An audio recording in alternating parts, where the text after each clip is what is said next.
అందరికీ నమస్కారం అండి. ఈరోజు ముఖ్యమైన విషయం ఏంటంటే విశాఖపట్నం ప్రారంభించి అన్ని ఏళ్ళు అవుతున్నా నిర్వాసితులకు ఇంకా సరైన న్యాయం జరగట్లేదు.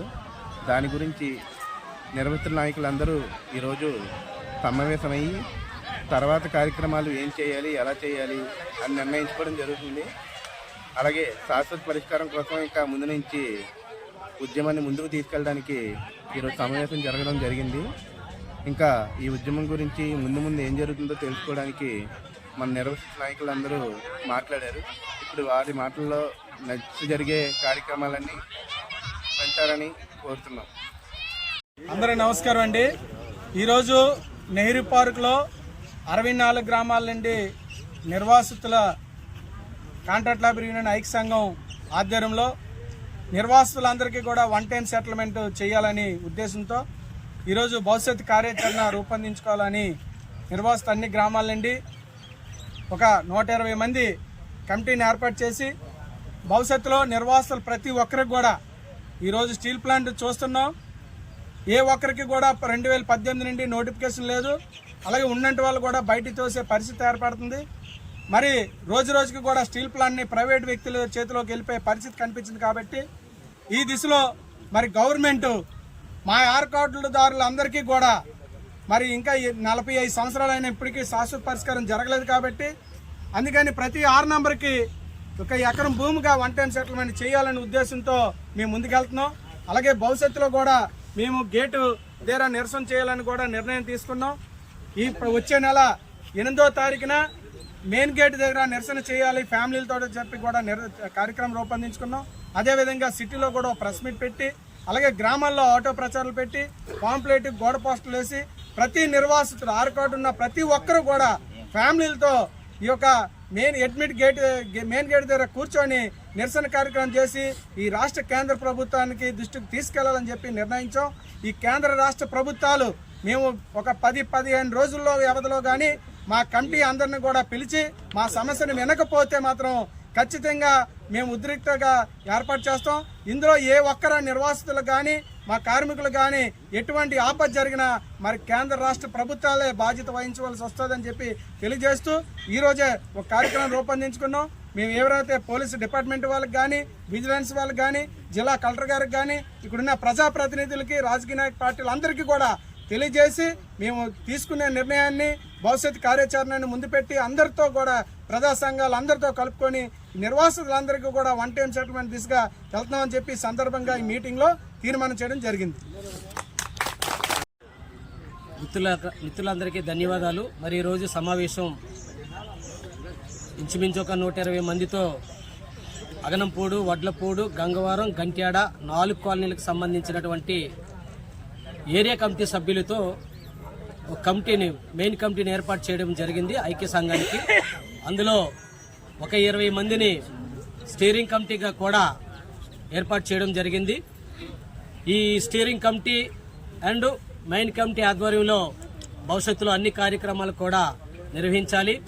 మరి ముఖ్యంగా మేము నిర్వహిస్తున్నటువంటి కార్యక్రమాలకు ఎజెండాగా అంశంగా 6 కార్డుకు శాశ్వత పరిష్కారమైనటువంటి మిగిలి భూమి ఏదైతే ఉందో 6 కార్డుకు ఉద్యోగం ఇవ్వట్లేదు. కాబట్టి ప్రభుత్వం ప్రతి 6 కార్డు కుటుంబానికి 1 ఎకరం భూమి ఇవ్వాలని, అలాగే లేని ఎడల వన్ టైం సెటిల్మెంట్ చేయాలని, ఈ 2 ఇచ్చేంత వరకు నెలకు 25,000 రూపాయలు జీవనోభృతి గవర్నమెంట్ చెల్లించాలనేసి ఈ సందర్భంగా మేము ప్రభుత్వం వారికి తెలియజేస్తున్నాం. మరి ఇది చెల్లించిన ఎడల మేము భవిష్యత్తులో ఇప్పుడు మా మిత్రుడు 8వ తారీఖున జనవరి 8వ తారీఖున నిరసన కార్యక్రమం అనేది డిసెంబర్ 8వ తారీఖున నిరసన కార్యక్రమం చేయాలనుకుంటున్నాం కనుక ఆ నిరసన కార్యక్రమానికి మరి నిర్వాసిత 6 కార్డు కుటుంబాలన్నీ కూడా కుటుంబ సమ్మతంగా రావాలి. వచ్చిన తర్వాతనే మన సమస్య ప్రభుత్వం దృష్టికి వెళ్తాదనేది అయితే మీ అందరికీ తెలియజేస్తున్నాం. ఇకపై జరగబోతున్నటువంటి ఏ కార్యక్రమానికైనా కానీ నిర్వాసిత నిరుద్యోగ ప్రజానీకం అంతా కూడా వేలాదిగా పాల్గొవాలని ఈ సందర్భంగా తెలియజేస్తున్నాం. గవర్నమెంట్ ఇప్పటికైనా కానీ మా ఎందు దయ తలచి మా సమస్యకు పరిష్కారం చూపాలి. 6 కార్డుకు మిగులు భూమి పంపిణీ చేయాలి. లేని ఎడల వన్ టైం సెటిల్మెంట్ చేయాలి. అలా కాని ఎడల మా కార్యక్రమాలు ఉధృతంగా ముందుకు తీసుకుంటూ వెళ్లడం జరుగుతుంది. ఆ కారణంగా ఏదైనా జరిగితే అందుకు కేంద్ర రాష్ట్ర ప్రభుత్వాలే బాధ్యత కూడా వహించాల్సి ఉంటుంది అనేది అయితే ఈ సందర్భంగా తెలియజేస్తున్నాం. మరి రేపు జరగబోతున్నటువంటి కార్యక్రమాలు విస్తృతంగా ప్రజానీకం పాల్గొవాలని తెలియజేస్తూ ముగిస్తున్నాం. అలాగే ఇంకొక విషయం ఏంటంటే మేము ఈ సందర్భంగా అనుకుంటున్నాం 30వ తారీఖు ప్రెస్ మీట్ లో జెండా ఆవిష్కరణ కూడా చేస్తాము.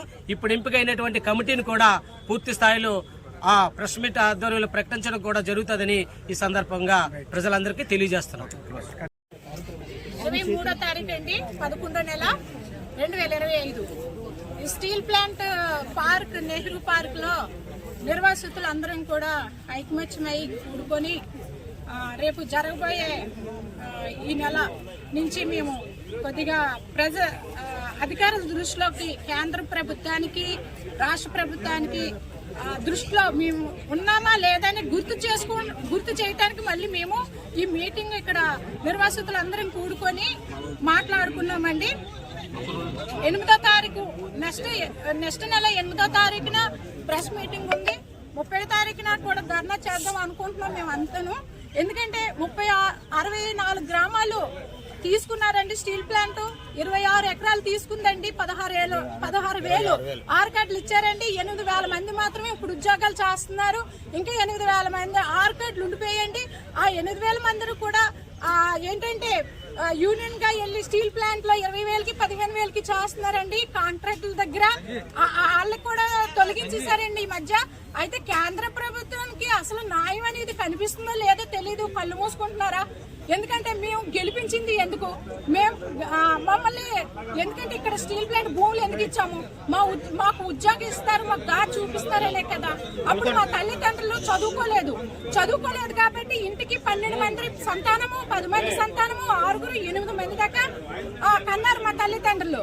మా ఇంట్లో చూసుకుంటే మాకు 6 ఆడపిల్లలు అండి, 2 మగ పిల్లలు. మా నాన్నగారు చనిపోయారు, 2 అన్నదమ్ములు చనిపోయారు. 3 ఆర్కాడ్లు మాకు 5 ఆర్కాడ్లు ఇచ్చారు. అలాగే ఉన్నాయండి. ఇప్పుడు మేము తినడానికి తినలేక, కట్టుకోవడానికి బట్టలేక చాలా రోడ్ల మీద పడిపోతున్నారు. మాతో నిర్వాసితులందరూ కూడా రోడ్ల మీద పనులు చేసుకొని ఇల్లు లేక 107 గజాలు ఇచ్చారండి. ఆ 107 గజాలు కూడా పిల్లలు అప్పుడు మైనర్లు కాబట్టి అమ్మేసుకున్నారండి. అమ్మేసుకొని అద్దెలంటూ ఉంటున్నారు. 2,000, 3,000.